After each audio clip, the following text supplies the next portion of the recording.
Suara saya, apakah kedengaran dengan jelas? Jelas, Bu. Oke, semangat banget ya.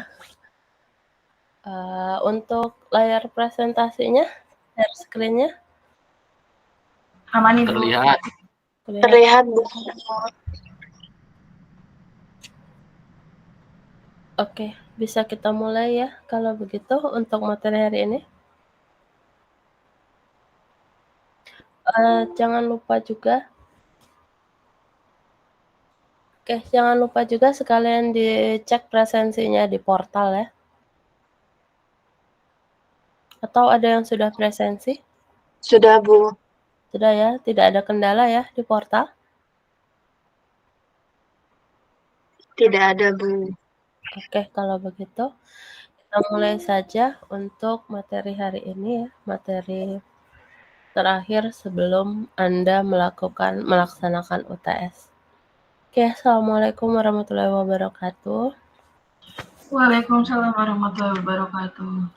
Kita mulai untuk materi hari ini itu saya akan berikan 2 materi ya, N-grams, kemudian materi berikutnya nanti adalah pembobotan term ya, term frekuensi and IDF-nya.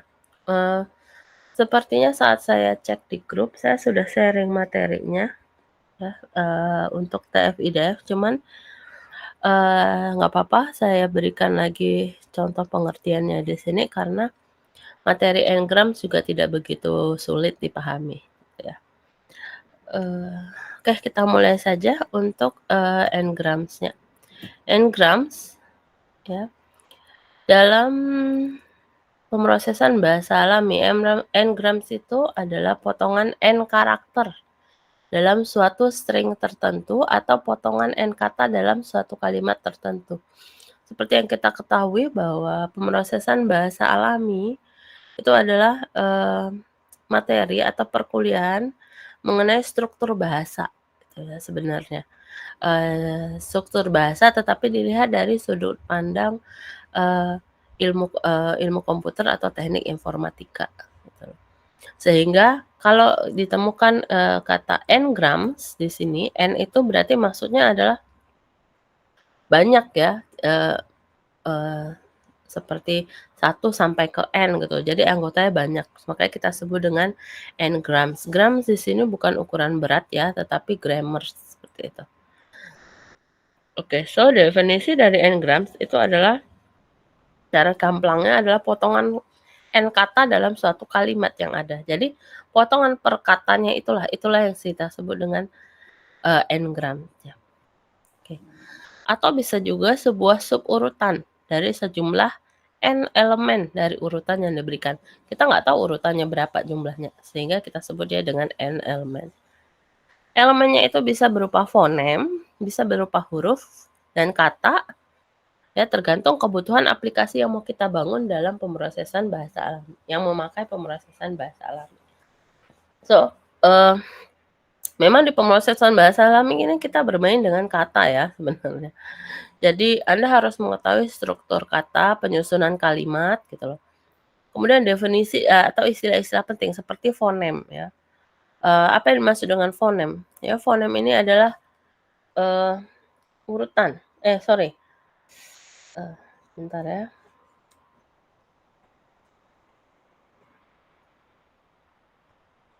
Jadi fonem itu sebenarnya apa namanya? Pelafalannya. Ada berapa lafal yang bisa kita dapatkan dalam kalimat.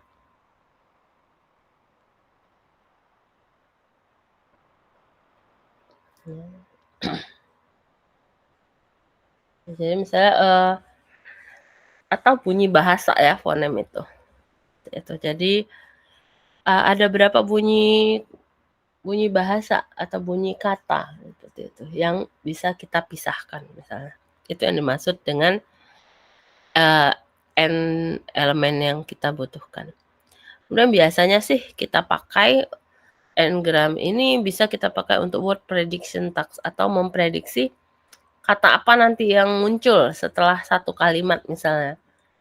Ya, jadi ada contoh bisa memprediksi kata itu. Oke, kemudian untuk pemodelan bahasanya ada Ngrams. Ya, pemodelan bahasa kita sebutnya dengan language model ya.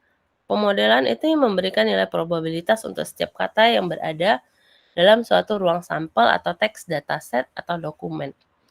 Biasanya sih word prediction itu sering kita gunakan untuk menentukan kata yang sering muncul dari suatu dokumen.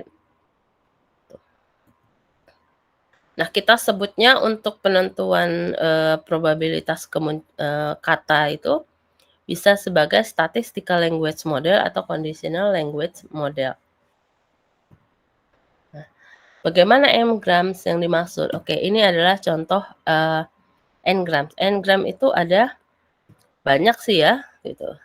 Jadi, kalau dia N-nya 1, itu kita sebut sebagai unigram.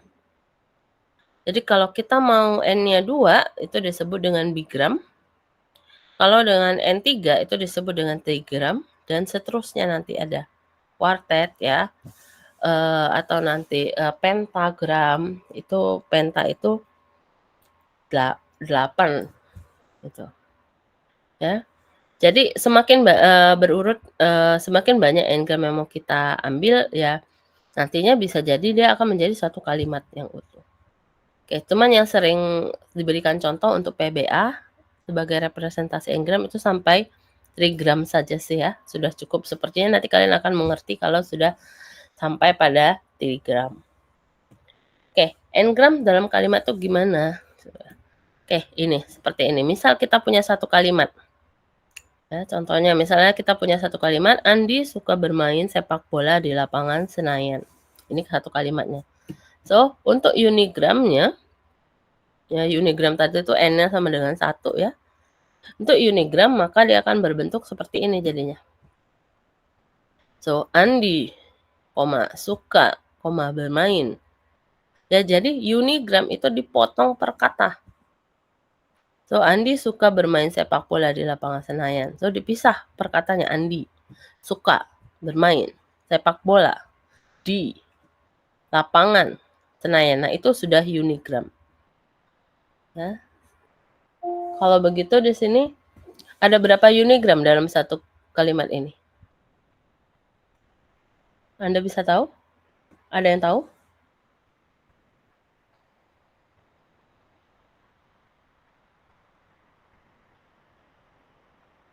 Ada berapa unigram yang bisa dibentuk dalam satu kalimat ini? 7, Bu. 7 ya. Ya, benar ya. Jadi Andi itu 1 unigram. Ya. Jadi Andi suka bermain. Nah, itu dipotong per kata. Jadi ingat unigram itu berarti kita potong per kata. So, kalau bigram berarti berapa potongan katanya? 2. 2 ya, begitu. So, kalau dengan kalimat yang sama, Andi suka bermain sepak bola di lapangan Senayan, maka untuk bigramnya hasilnya nanti menjadi seperti ini. Ya. Jadi ada repeat ya, kalau Anda bisa lihatnya. Ada repeat katanya. Jadi Andi suka itu 1 bigram, suka bermain itu 1 bigram lagi, bermain sepak bola itu 1 bigram lagi. Jadi pemotongannya dia kalau bigram itu jadi menjadi 2 kata. Sehingga nanti pada satu kalimat Andi suka bermain sepak bola di lapangan Senayan, maka bigramnya kita punya 6 bigram. Benar nggak 6?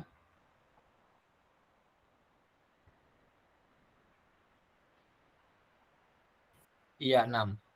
6 ya, paham ya berarti ya pemotongannya. Sehingga kalau saya katakan bahwa oke, kalau gitu kita cari untuk trigram. Kalau trigram berarti ada berapa trigram yang bisa kita bentuk dari satu kalimat ini?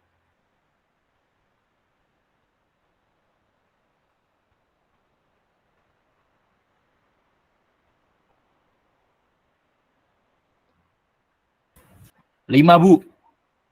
5. Mari kita cek. Benar nggak? Oke, 5 ya.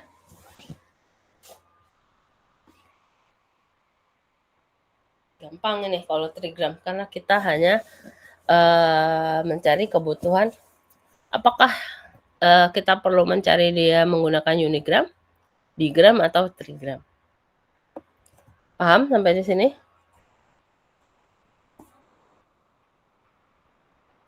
Paham, Bu.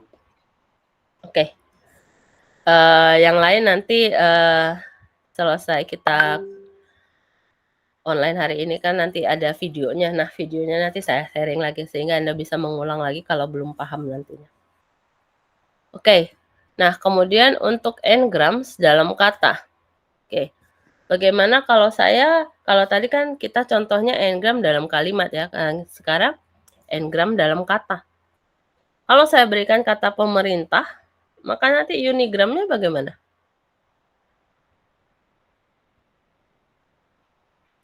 Per huruf, Bu, atau karakter? Iya, benar. Per huruf atau per karakter. Sehingga maaf. Sehingga nanti unigramnya itu menjadi seperti ini. Pemisahannya itu berdasarkan per kata atau karakter. Jadi P, E, M, E, R, I, N, T, A, H. Jadi kita punya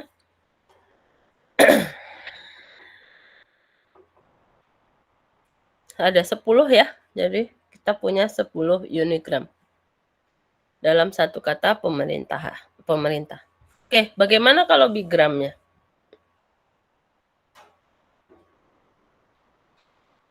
Contoh untuk satu contoh bigramnya bagaimana nanti bentuknya? Diulang per 2 karakter, Bu. Ya, diulang per 2 karakter sehingga jadinya nanti seperti ini. Ya. P, E, M, M, E, R ya. R, I, N. Jadi seperti itu dia diulang. Sehingga sama nanti untuk trigramnya sama. Ya. Jadi kenapa perlu Bu mengetahui tentang n-grams ini, pemilihan kata? Ya kita perlu tahu kalau kita mau membangun suatu proses aplikasi pemrosesan bahasa alami ya, suatu aplikasi yang berkaitan dengan teks. Karena kita maunya se-fleksibel mungkin kan keyword yang kita berikan di sistem kita nanti itu sehingga bisa menghasilkan output yang baik juga gitu, informasi yang kita butuhkan. Sehingga saat kita baru mengetikkan di kolom di barnya itu ya, di bar aplikasi kita inputkan saja misalnya kata pem misalnya gitu ya dari trigram, mungkin akan bisa menampilkan teks-teks atau dokumen-dokumen yang mengandung kata pem itu gitu misalnya. Atau ini memberikan fleksibilitas pemotongan katanya. Ingat kita sudah belajar mengenai preprocessing. Ya, ada tokenisasi, ada stemming-nya seperti itu. Sehingga pemotongan yang kita lakukan terhadap data yang kita punya nantinya itu lebih fleksibel atau lebih teratur gitu. Jadi bukan asal sembarang pemotongan kata aja. Jadi ini yang dimaksud dengan mengetahui bagaimana n-grams dalam kata dan n-grams dalam kalimat. Oke, kita lanjut.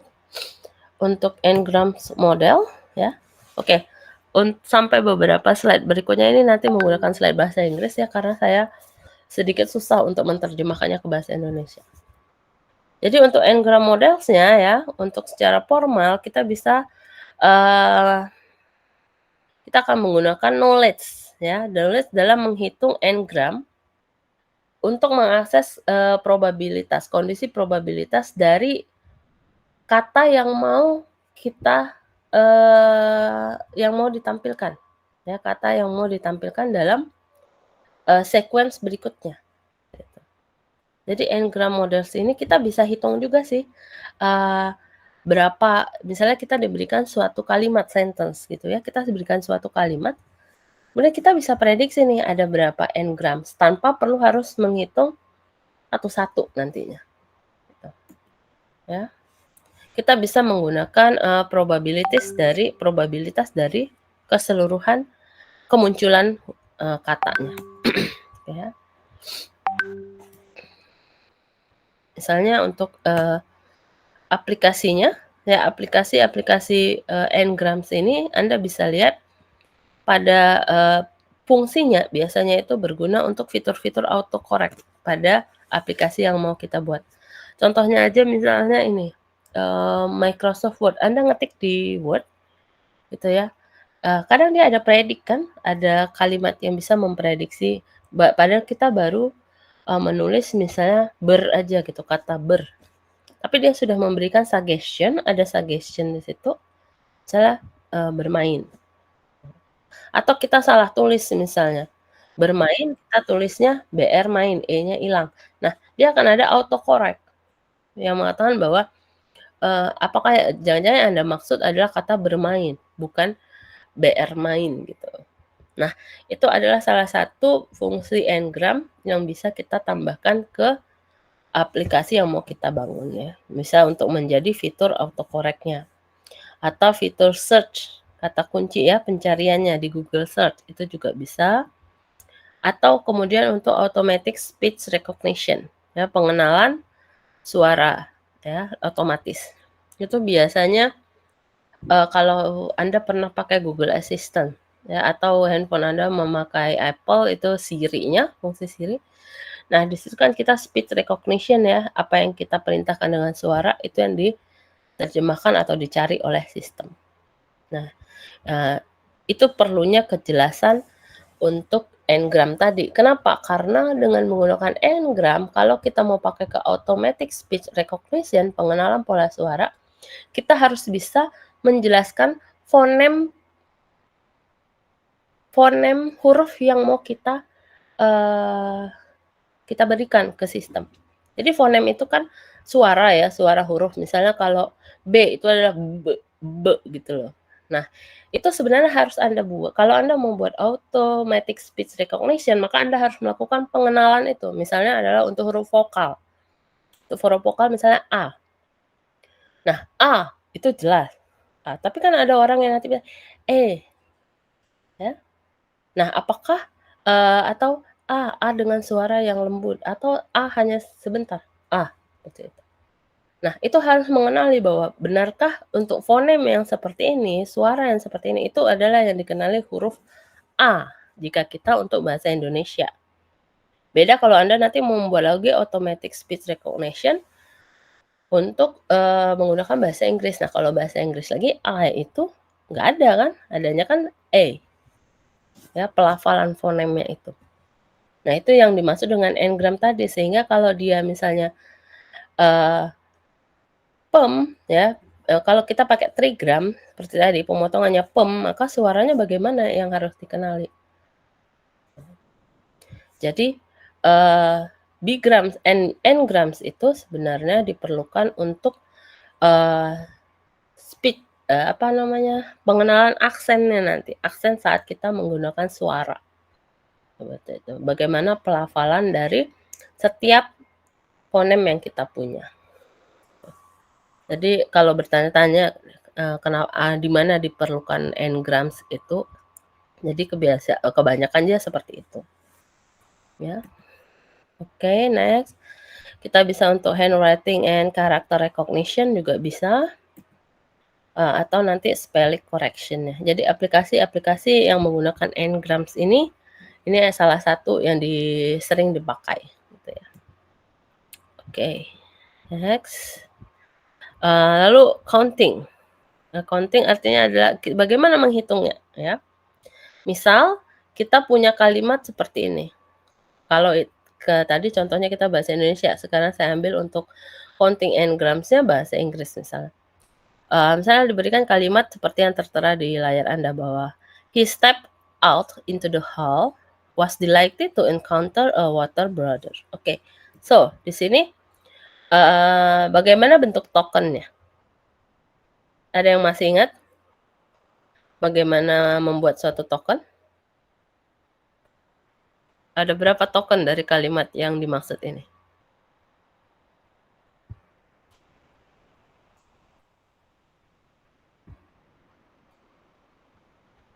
Oke, coba saya langsung saja ya. So, kalau dikatakan token itu sama dengan kita memecah per katanya ya. Jadi kalau dari satu kalimat dikatakan bahwa, coba cari dari kalimat ini ada berapa token, itu berarti berapa kata juga. Jadi token itu juga suatu istilah ya. Istilah yang dimaksud adalah katanya. So, dari kalimat yang diberikan ya, he stepped out into the hall, was delighted to encounter a water brother. So, kita dapat 13 token dari kalimat itu. Tapi dengan mengekskludkan, tidak memasukkan tanda baca. Ya. Tapi kalau kita masukkan tanda baca dari kalimat yang ada, maka kita punya 15 token. Ya. Tanda baca apa yang dimaksud? Tanda baca yang dimaksud misalnya koma dan titiknya. Ya, jadi kalau kita mau memasukkan, mau menginkludkan tanda baca, berarti kita hitung tuh kalimat yang kita punya tuh pakai koma, pakai titik, pakai tanda seru, tanda tanya kah? Itu berarti dimasukkan. Kalau tidak mau kita masukkan, maka kita punya 13 token. Nah, kemudian kalau kita assuming we include. Assuming itu berarti kalau kita andaikan kita memasukkan koma dan period itu maksudnya titik ya. Nah, jika kita include-kan, kita masukkan koma dan period, maka berapa bigrams yang bisa kita bentuk dari kalimat ini? Ayo coba dihitung, ada berapa bigram? Termasuk koma dan titiknya ya.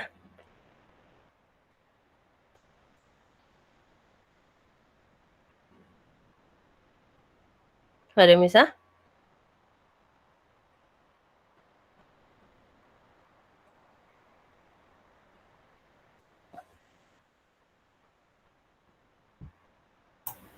Bu.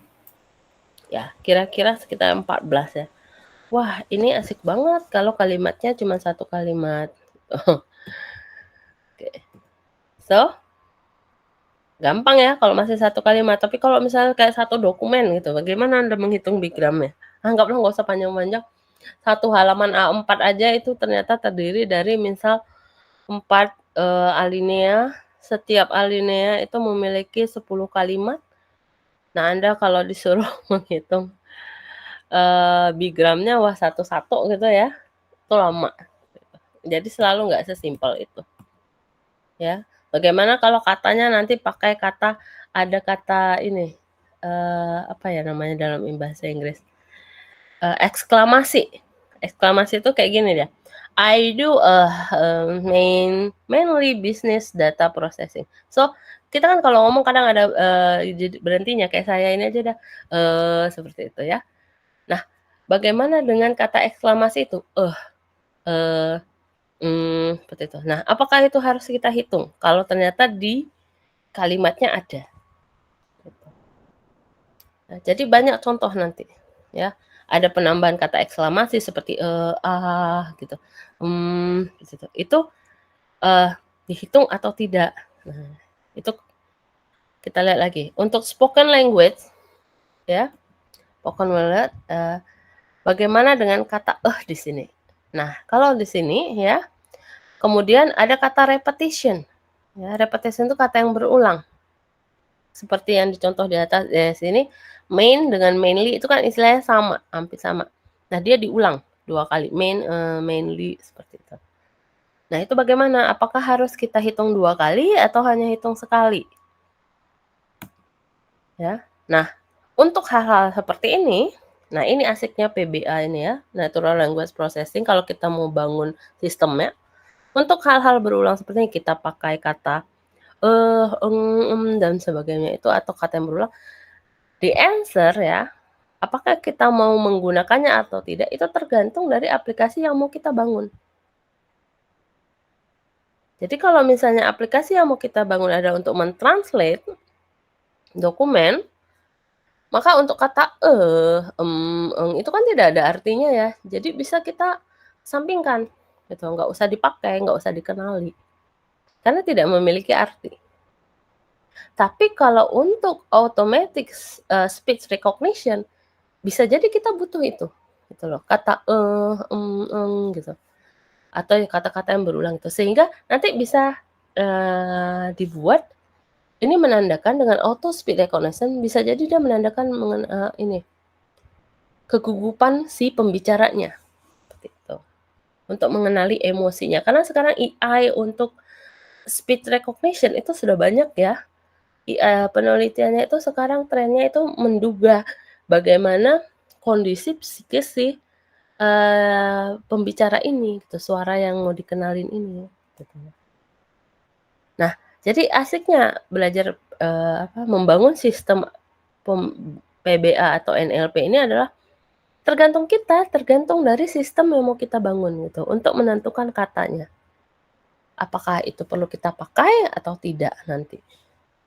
Nah, tergantung lagi kepada usernya, mau nggak usernya menambah memberikan extra care atau extra perhatian terhadap hal-hal yang seperti ini. Jadi tidak ada jawaban bahwa menggunakan kata itu nggak perlu gitu. Itu buang-buang ini aja, buang-buang memori aja kalau kita perlu juga mengenali kata itu. Ya nggak bisa juga, tergantung dari aplikasi yang mau kita bangun nanti. Perlu nggak dia seperti itu. Ya. Jadi walaupun dia tidak memiliki arti, tapi bisa jadi dia diperlukan untuk membangun sistem yang lebih sensitif untuk dikenali gitu. Jadi jawabannya adalah tergantung aplikasi yang mau kita buat, tergantung kebutuhan usernya. Itu yang dimaksud. Oke. Kemudian, nah di sini ya, karena tergantung dari apa yang mau kita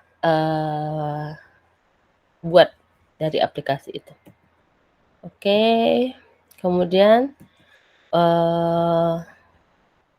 saya berikan lagi contoh bagaimana kalau ada kalimat ya, they picnic by the pool, then lay back on the grass and look at the stars.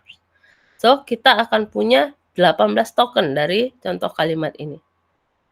Ya. Diikutkan juga dengan koma dan tanda titiknya. Oke. Lalu kemudian muncul lagi suatu saran, but we might also note that kata the itu digunakan 3 kali. Ya. Digunakan 3 kali. So there are only 16 unique types of tokens. Ya, jadi kalau misalnya kita mau dari kalimat yang diberikan ini, kalau kita mau ambil per token yaitu ada 18 token termasuk koma dan tanda titik. Tapi ternyata di kalimat ini kata the itu muncul 3 kali. Nah, the ini kan satu ya, sebenarnya satu kata, satu tipe. Sehingga kalau uniknya kalau kita mau mencari token yang unik itu hanya ada 16 token. Ya. Karena kata the yang 2 lagi itu nggak kita gunakan. Itu bisa Anda buat seperti ini nanti aturan di knowledge base-nya sistem yang mau Anda bangun. Nah, ya. Oke, sekarang nah nanti akan banyak muncul pertanyaan saat Anda mau membangun aplikasi untuk PBA menggunakan Ngram. Bagaimana terutama dalam bahasa Inggris ya, kalau mau memakai bahasa Inggris. Bagaimana kalau kata kucing, cat, itu cats jamak dengan cat tunggal? Apakah dihitung sama? Gitu. Bagaimana dengan geese and goose? Ini kan geese and goose, ini kan geese itu jamaknya angsa ya, goose itu tunggal. So, kalau Anda mau memakai, membuat aplikasi dengan bahasa Inggris, yang perlu Anda perhatikan adalah ini, kalimat jamak dengan kalimat tunggalnya. Kalau bahasa Indonesia sih kayaknya tidak terlalu berpengaruh ya jamak dengan tidaknya, kecuali kalau kita buat katanya berulang. Karena kalau dalam bahasa Indonesia misalnya kucing, kalau kucingnya banyak, kucing-kucing kan seperti itu. Jadi itu nanti adalah pengulangan katanya, repetition word-nya. Tapi kalau di bahasa Inggris dia akan berbeda karena ada penambahan s di belakangnya atau is untuk yang jamak dan singular. Jadi benar-benar Anda kalau membangun PBA yang baik dengan bahasa Inggris, Anda harus benar-benar mencari grammar dari setiap kata aturan grammar dari bahasa Inggris tersebut. Ya. Nah, kemudian bagaimana mencari banyaknya n-gram dalam sebuah kalimat, gitu ya. Jadi kita bisa juga ada rumusnya nanti untuk mencari n-gram dalam sebuah kalimat. Jadi misalkan X adalah jumlah kata dalam satu kalimat K, ya, maka jumlah n-gram dari kalimat K itu bisa kita ambilnya seperti ini. N-grams K itu sama dengan X dikurang dari N kurang 1. Jadi n-grams K itu adalah kalimatnya ya. Jadi n-gram dari suatu kalimat bisa kita cari dengan mengetahui jumlah katanya yaitu X dikurang dari N banyak kata dikurang 1. Ya, n-gram dikurang 1. Oke, contohnya bagaimana? Ini seperti ini. Tentukan katanya dengan jumlah 2 gram atau bigrams ya. Misal kita punya kalimatnya seperti ini. The cow jumps over the moon. Itu kalimatnya. Kalau kalimatnya sesimpel ini bisa sih kita cari langsung aja ya kan.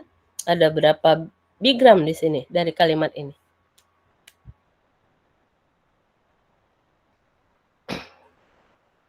Ayo, ini katanya dikit loh ini cuman. Ada berapa bigram? 2 gram itu bigram ya. Ada berapa bigram yang terbentuk? 5.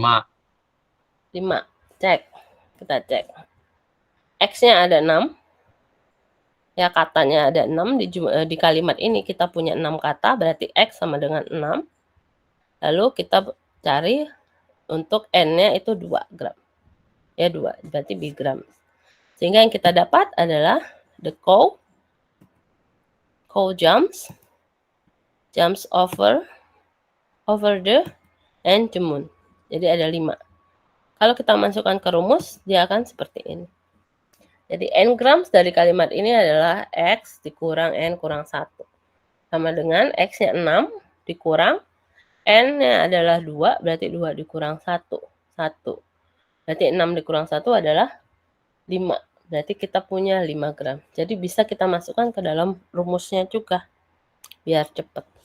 Biar saat Anda dikatakan, coba tuliskan bigrams yang mungkin dari kalimat ini. Anda masukkan saja langsung ke rumus n-gramnya. Oh, 5. Oh, berarti nantinya bigram yang ada itu adalah 5. Sehingga Anda nanti nggak over menulis bigramnya atau juga nggak kurang dalam menulis bigramnya. Jadi ada patokan. Oke, kalau dia dengan 3 gram, maka jumlahnya sama. X 6, hanya yang berubah N-nya 3. Sehingga kalau kita masukkan ke rumus nanti, kalau kita tulis hasilnya nanti seperti ini. Ya, 4. Ada 4 trigram, sehingga kita tahu bahwa oh nanti saya melis trigramnya itu berarti ada 4 trigram. Oke, sampai di sini ada yang mau ditanya? Paham ya saya rasa? Paham. Paham. Oke, gampang ini. Karena untuk probabilitasnya nanti kita bahas di pertemuan setelah UTS. Ini masih dasar.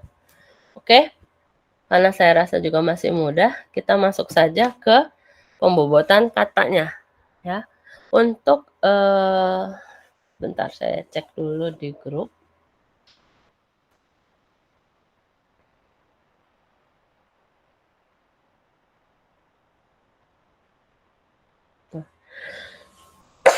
Oke, ada PPT-nya saya kirim, cuman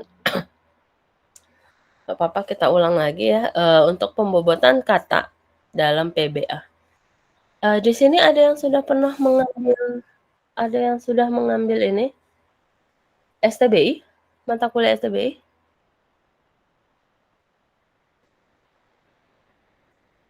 Semester kemarin apa ada yang mengambil mata kuliah STBI?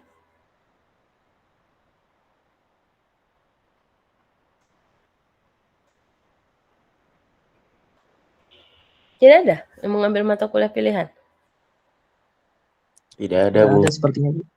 Tidak ada ya? Karena kalau ada akan lebih gampang saya menjelaskan karena di STBI juga akan dapat materi ini gitu.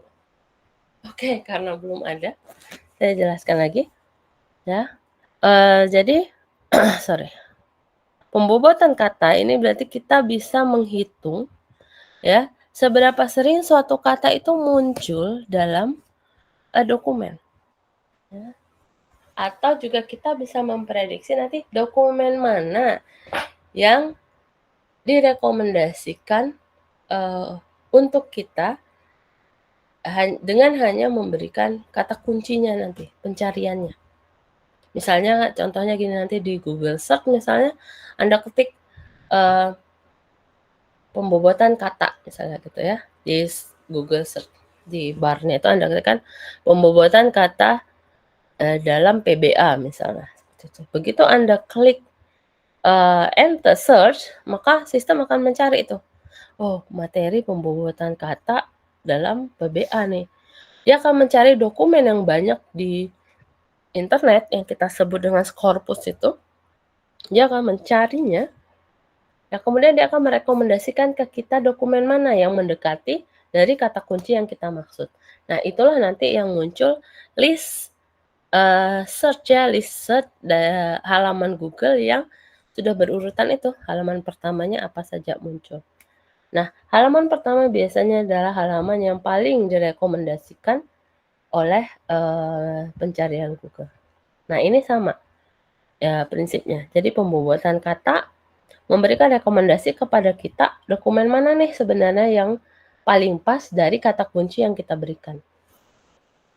Nah, untuk melakukan pembobotan kata, kita harus melalui proses pre-processing text. Pre-processing text saya sudah berikan kemarin saat saya cek di grup. Ya, untuk pre-processing text timing itu sudah ada.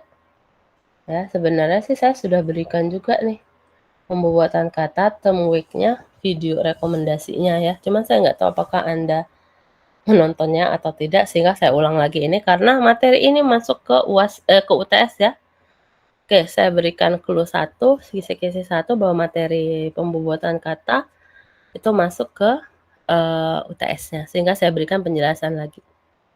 Oke, untuk pembobotan kata, untuk stemming-nya itu berarti kita membuang prefix dan suffix atau merubah kata yang kita punya itu menjadi kata dasarnya. Ya.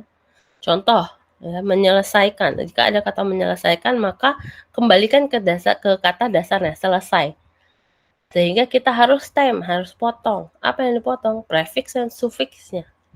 Karena menyelesaikan itu punya prefix ny ya. Itu kemudian kita punya suffix kan. Ya. Jadi ada perubahan. Kalau karena ditambahkan imbuhan maka selesai itu bukan selesai tapi menyelesai. Nah, jadi ada perubahan kata. Itu juga nanti hukumnya dari grammarnya bahasa Indonesia ya, ada bagaimana kita memberikan imbuhan pada suatu kalimat. Itu nanti ada aturannya.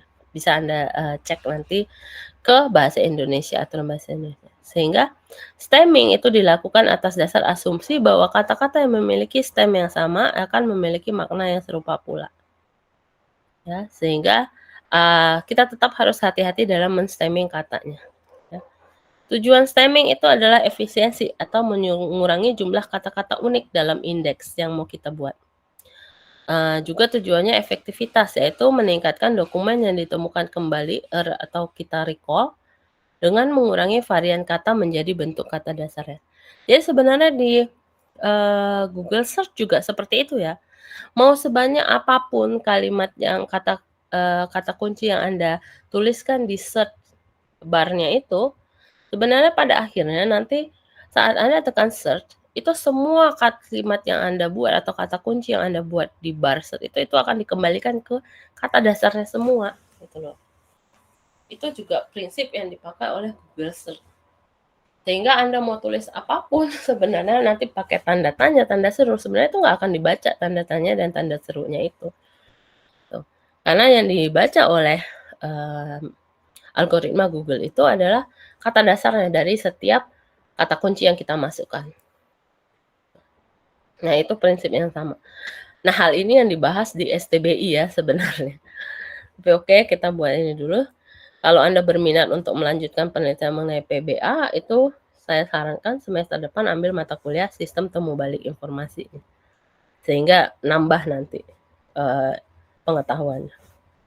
Oke, kemudian masalah stemming yang umum terjadi adalah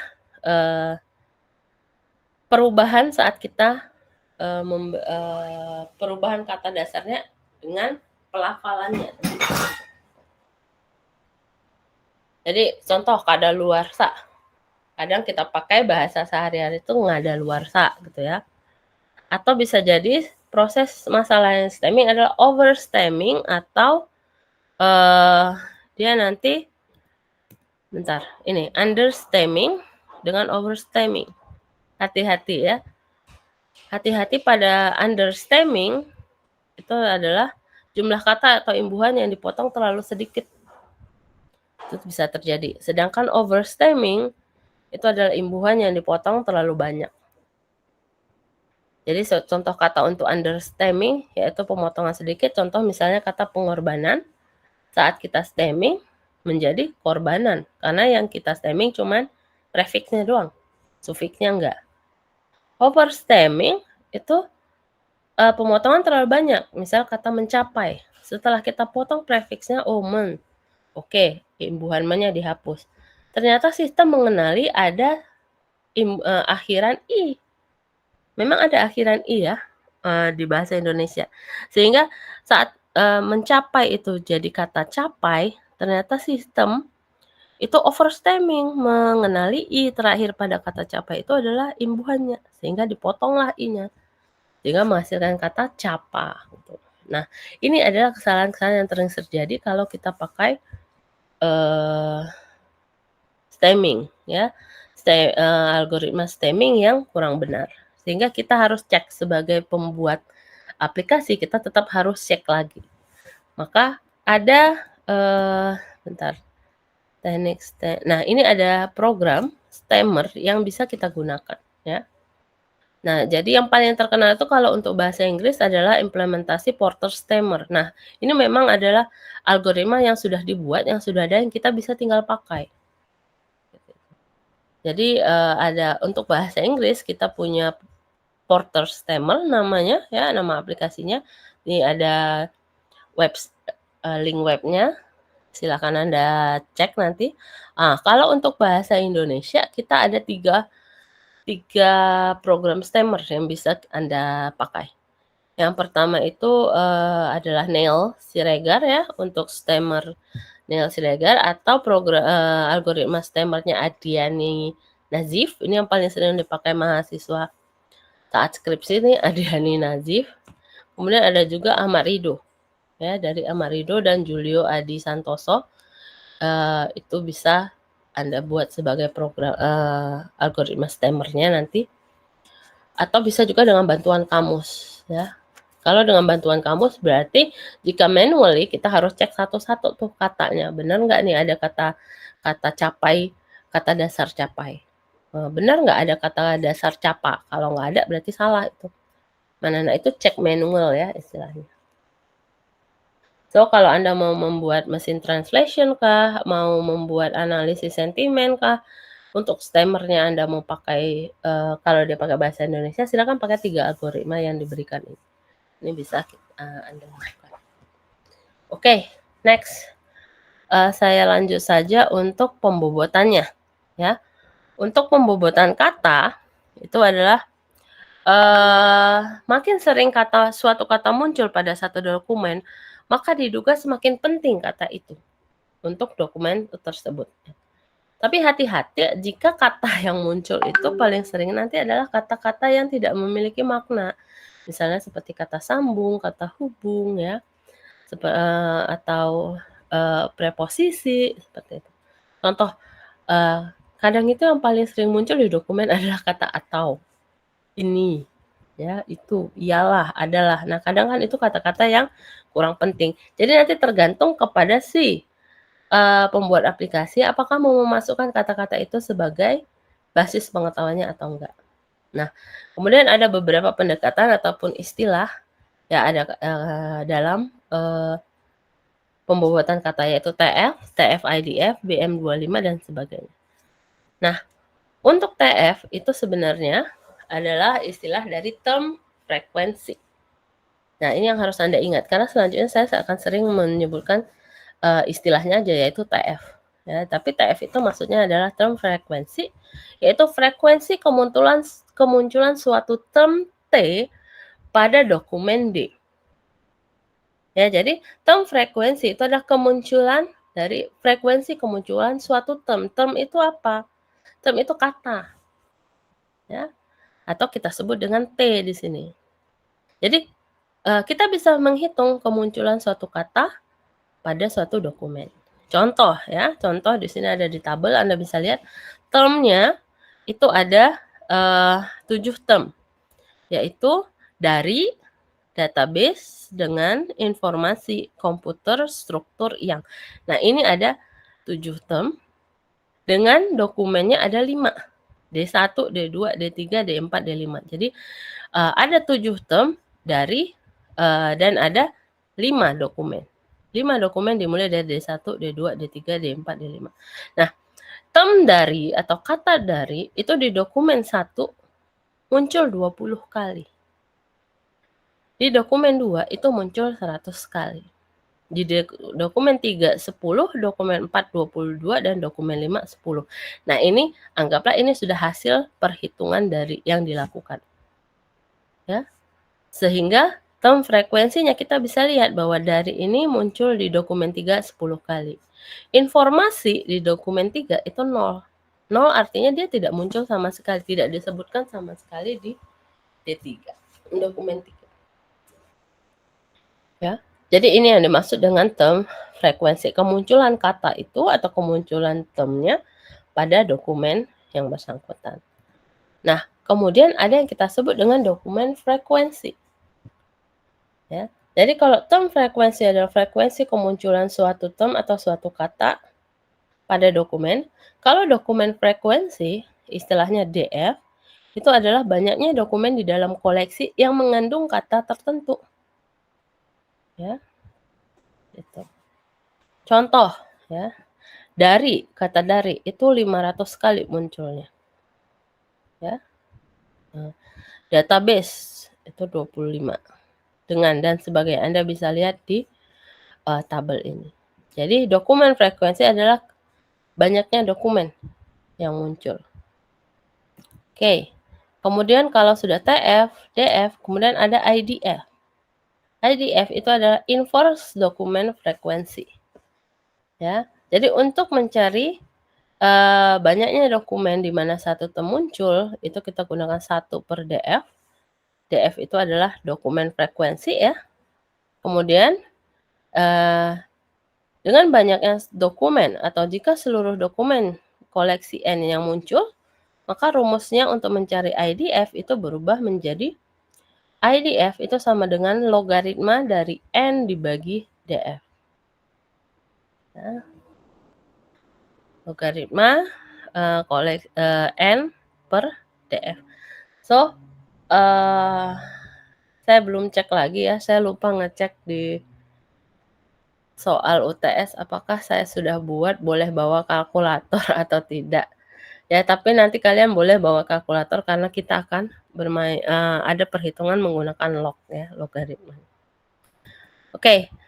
Sedangkan untuk bobot TF IDF ya, term frekuensi dikalikan dengan inverse dokumen frekuensi, itu didapatkan kalau kita mencari bobot TF IDF-nya itu kita dapatkan dari TF dikali IDF.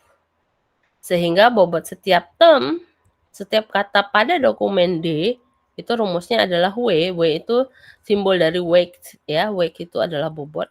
Jadi bobot T, D, bobot term dari dokumen itu sama dengan term frekuensi ya dikali log N per DF. Jadi ini rumusnya untuk mencari. Cara gampangnya kita bisa lihat di contoh aja langsung. Bagaimana penerapan rumusnya ya. Sehingga misal contoh saya punya termnya yang seperti ini. Ya, term dari database dengan, jadi tetap ada 7 term ya. Mulai dari term dari sampai term yang. Kemudian kita punya ada 5 dokumen. Nah, di sini tidak disebutkan berapa kali termnya muncul di dokumen, hanya saja di sini disimbolkan dengan boolean 1 dan 0. Ya. Jadi kalau di dokumen dia ada ada 1 gitu, berarti itu ada muncul. Kita nggak peduli dia mau berapa kali muncul di dokumen tersebut, hanya diberikan simbol 1 aja. Berarti dia ada muncul di situ. Sedangkan 0 itu berarti term itu tidak muncul di dalam dokumen tersebut. Ya. Nah, seperti ini. Oke. Nah, ini adalah kemunculannya. Oke, sebentar ya, saya cari. Ups. Oke, saya langsung saja masuk ke contoh yang seperti ini. Sebelumnya, apakah kelihatan jelas atau kayak kabur tabelnya? Kabur, Bu. Kabur ya? Saya tidak bisa konsep besarkan lagi, dia tambah pecah. Tapi kalau dikecilkan dia juga nggak kelihatan ya. Jadi nanti saat videonya atau PPT-nya saya share, Anda bisa lihat dengan sedikit lebih baik lagi ya. Jadi anggap saja seperti ini, saya langsung masuk ke contoh. Saya punya query-nya ya. Query itu adalah kata kunci yang mau kita cari. Query yang diberikan pada kasus ini adalah petani mengalami gagal panen. Itu query-nya. Kata kunci yang mau kita cari, dia merujuk nanti kemana? Ke dokumen mana. Nah, query-nya kita punya seperti ini ya, petani mengalami gagal panen. Kemudian dokumennya, anggap kita punya 4 dokumen. Ya, dokumen 1 isinya itu adalah gagal panen banyak yang terjadi. Dokumen 2 isinya adalah panen raya banyak dilaksanakan. Dokumen 3 itu adalah jalan raya sering terjadi kecelakaan. Dan dokumen 4 isinya adalah petani gagal tanam karena mengalami panen yang gagal. Nah, dari semua kata yang diberikan ini, maka kita pecah per tokennya. Sehingga di tabel Anda bisa lihat kata ya, di kolom kata itu ada 1, 2, 3, 4, 5. 14 kata yang kita bisa ambil. 14 kata ini adalah token yang bisa kita pecahkan termnya. Ya, jadi ada kata petani, ya, ada kata mengalami gagal, ada kata petani, ada kata mengalami. Jadi kita tidak ini ya, tidak melakukan stemming. Ya, tidak melakukan stemming tapi langsung token aja. Sementara aja, jadi stemming diabaikan dulu. Jadi seperti ini. Jadi petani mengalami gagal panen, semuanya dipecah per katanya, masukkan ke di kolom kata. Sehingga muncul kata banyak, dilaksanakan, gagal, jalan karena kecelakaan. Ini semuanya dari query dan dari dokumen 1 sampai 4. Kemudian kita punya ini, kolom term frekuensi TF ini. Ya, di samping kolom kata itu ada kolom term frekuensi atau TF. Nah, di dalam term TF kita berikan setiap dokumennya. Jadi query, itu tadi query kita ya. Kemudian ada D1, itu berarti adalah kemunculan kata pada dokumen 1, kemudian kemunculan kata pada dokumen 2, dokumen 3, dan dokumen 4. Sehingga kita punya 5 kolom, yaitu kolom Q itu adalah kemunculan kata query, D1, D2, dan D3. Sehingga kita buat seperti ini, bahwa kata banyak, yang pertama ini banyak, ya, di query dia tidak muncul katanya. Ya, dia tidak muncul katanya. Sementara kata banyak itu muncul di dokumen 1. Ya, kita tidak tahu banyak itu berapa kali muncul di dokumen 1. Yang penting ada disebutkan, sehingga kita tulis 1. Sedangkan dokumen 2 itu juga ada kemunculan kata banyak, maka kita tulis 1. Di dokumen 3 dan 4, 0. Karena apa? Karena di dokumen 3 dan 4 tidak ada kata banyak yang muncul. Tinggal cek aja, ya. Oke, kata banyak di query. Query kita ini adalah petani mengalami gagal panen. Nggak ada kata banyak, maka 0 nih. Tidak muncul di query. Di D1, katanya kata banyak itu ada muncul. Cek. Di dokumen 1, kan isinya gagal panen banyak yang terjadi. Oke, ada kata banyak. Berarti iya muncul. Seperti itu ya. penjelasannya. Jadi definisikan, jadi nanti cari di mana ada kemunculan kata banyak di dokumen mana saja. Ada kemunculan kata dilaksanakan itu di dokumen mana saja. Itu semuanya di-list sampai kata yang di bawah. Nah, jika kita sudah mengetahui di mana saja kata itu muncul, di dokumen mana saja kata itu muncul, kemudian kita cari n besar per n kecilnya tadi. Ya, dokumen frekuensinya. Sehingga n besar itu adalah jumlah dokumen yang ada. Jumlah dokumen ada hanya 4, yaitu D1, D2, D3, D4. Query itu pertanyaannya ya, kata kuncinya dia bukan dokumen. Oke. Sehingga untuk mencari dokumen frekuensinya, DF-nya, itu kan rumusnya tadi n besar dibagi n kecil. N besar kita jumlahnya 4, jumlah dokumennya. Berarti 4 dibagi n kecilnya adalah frekuensi kata itu muncul di dokumen mana saja. Kata banyak itu muncul di dokumen D1 dan D2, sehingga ada 2 dokumen. So, untuk frekuensi dokumen frekuensinya, kemunculan dokumennya adalah 4 dibagi 2. Sama dengan 2. Ya. Kemudian kita masuk ke IDF-nya. Setelah n besar dibagi n kecil, kita cari nilai IDF-nya. Inverse dokumen frekuensi. Inverse dokumen frekuensi tadi rumusnya itu ini. Ini. IDF adalah log n besar per dokumen frekuensinya. Sehingga bisa kita cari di sini. Dapatnya adalah 0,301. 0,301 itu didapat dari mana? Dari log ya. Jadi dari log 2. Iya, benar, dari log 2. Ya. Ya, kalau Anda kurang percaya, silahkan buka kalkulatornya dan cari aja log 2. Kok bisa log 2, Bu? Ya, n per n kan kita sudah dapat. N besar per n kecil kan kita sudah dapat. Yaitu 4 dibagi 2 di sampingnya ya, untuk kata banyak. Nah, tinggal kita logkan aja, logaritmakan aja 2 tadi. Sehingga kita dapat 0,301. Nah, kemudian kita cari bobotnya. Bobotnya di mana? Ya, kalau kata banyak tadi di query-nya kan tidak muncul, berarti ya 0 bobotnya. Nah, di D1 dan di D2, ya, di D1 dan di D2 muncul kata banyak kan? Maka di D1 bobotnya 0,301.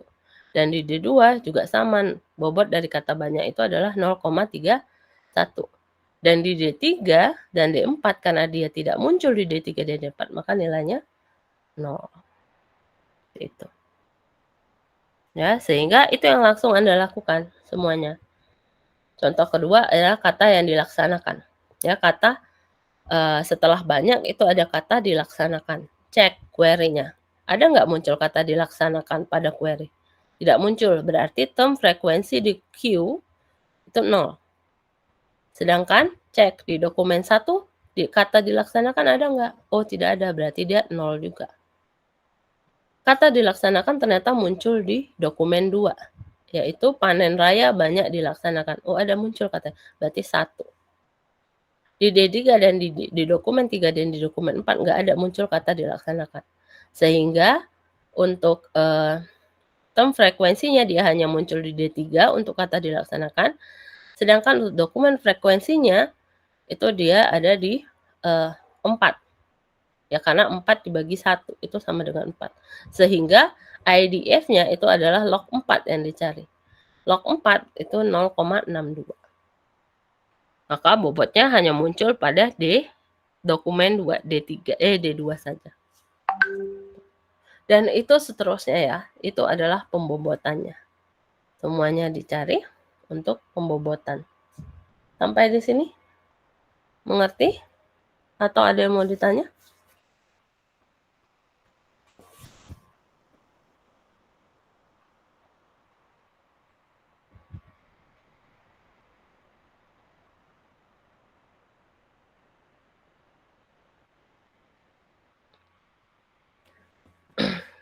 Ini sampai pembobotan saja ya, belum nanti rekomendasi itu beda lagi. Nanti saya pokoknya hanya sampai pembobotannya aja ya untuk UTS, untuk materi UTS. Atau bisa jadi Anda tinggal lihat ini adalah pencarian TF-IDF-nya, ya, tapi menggunakan contoh lain. Nanti bisa Anda lihat. Dokumen yang dipakai 3, D1, D2, D3. Query-nya adalah gold, silver, truck. Itu. Ya. Kemudian di sini ada tugasnya Anda. Ya, ini tugas yang saya berikan kepada Anda. Ya, jadi ada suatu dokumen di sini, ya, ada suatu paragraf. Ya. Paragrafnya, saya sedang belajar menghitung TF-IDF. Titik. TF-IDF itu merupakan frekuensi kemunculan term pada dokumen. Titik. Langkah awal perhitungan tersebut adalah menghitung TF, kemudian menghitung DF, dan IDF. Langkah terakhir menghitung nilai TF-IDF. Mari kita belajar. Nah, saya berikan kepada Anda satu paragraf ini dengan catatan bahwa tiap kalimat di paragraf ini, ya, tiap kalimat dianggap sebagai dokumen. Maka lakukan atau tentukan bobot TF-IDF-nya. Nah, kalau seperti ini, ada berapa dokumen yang Anda punya dari soal ini?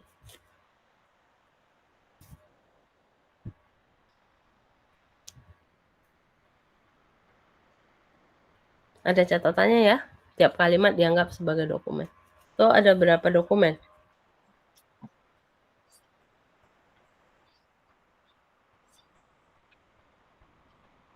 5, Bu. 5. Oke, berarti nanti ada D1-nya apa, D2-nya apa, silakan. Nah, silakan dikerjakan untuk tentukan bobot TF-IDF-nya. Dari soal ini ada yang mau ditanya?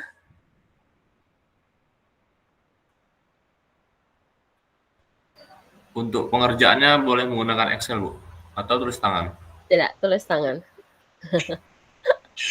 Baik, Bu.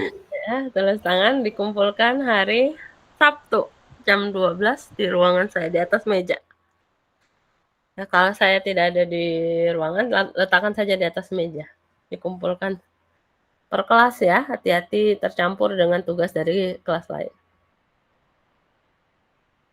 Ada pertanyaan lagi?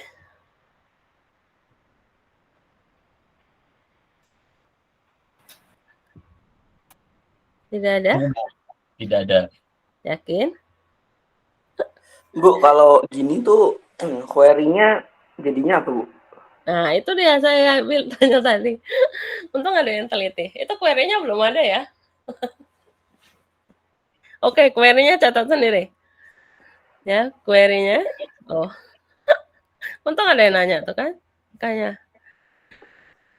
Coba saya tulis di sini saja.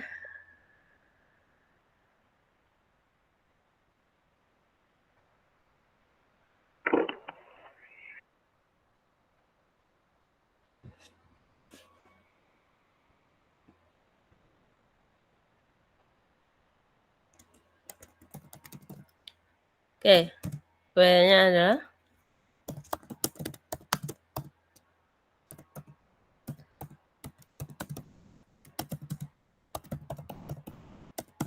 oke, itu query-nya. Udah, ya? Berarti? Lagi ada yang mau ditanya? Kalau tidak ada, saya tutup nih kelas hari ini.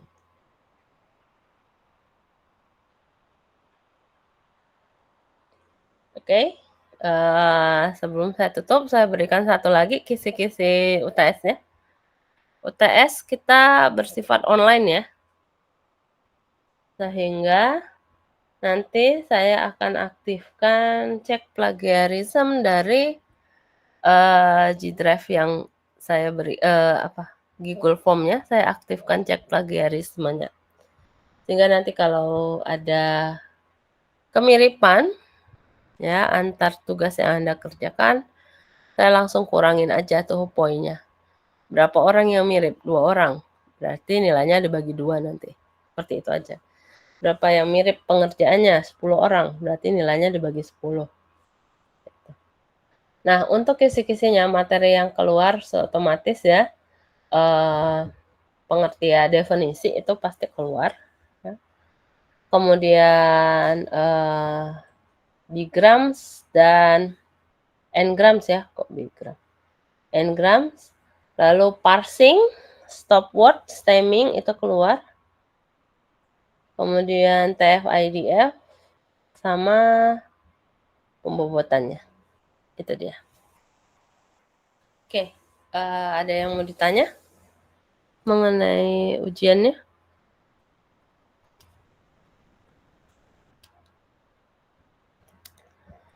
Materi video saya akan sharing ke Anda. Untuk slide juga saya akan sharing nanti. Begitu video dari Jimit sudah dikirimkan, maka otomatis saya akan kirimkan ke Anda juga materi yang ada. Oke, sampai di sini untuk pertemuan hari ini. Cukup jelas untuk peraturan UTS-nya?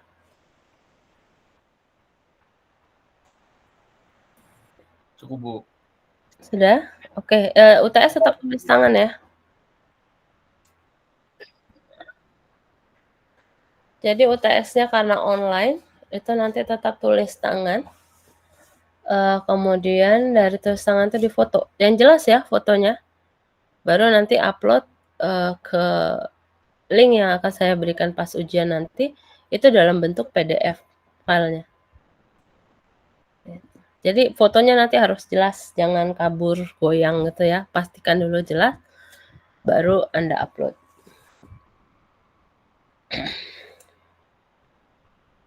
Oke. Tidak ada lagi yang mau bertanya? Mau bertanya, Bu. Untuk tugas yang tadi itu kertasnya kertas apa, Bu?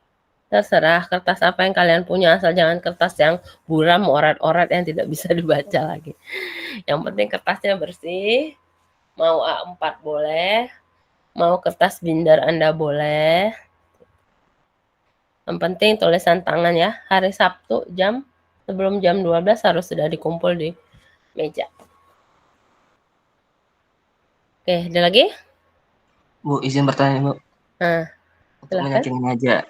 Untuk dokumen tuh, Bu, ditandai dengan titik atau koma ya, Bu? Kalimat itu diakhiri dengan apa? Setiap kalimat. Titik ya, Bu? Ya, titik. Koma itu tetap masih satu kalimat. Oke, baik, Bu. Oke. Meyakinkan aja. Makasih, Bu. Oke, jadi sekali lagi saya ingatkan kalimat itu selalu diawali dengan huruf besar, diakhiri dengan titik. Selama di dalam kalimat itu ada koma, itu tetap masih satu kalimat ya. Pokoknya diakhiri dengan titik. Itu aja. Lagi? Oke, kalau tidak ada, saya tutup ya untuk materi hari ini. Terima kasih atas kehadiran mahasiswa sekalian. Selamat menempuh ujian tengah semesternya. Semoga sukses. Saya tutup pertemuan hari ini dengan mengucapkan kata alhamdulillahirrabbilalamin. Assalamualaikum warahmatullahi wabarakatuh. Waalaikumsalam warahmatullahi wabarakatuh. Waalaikumsalam warahmatullahi wabarakatuh.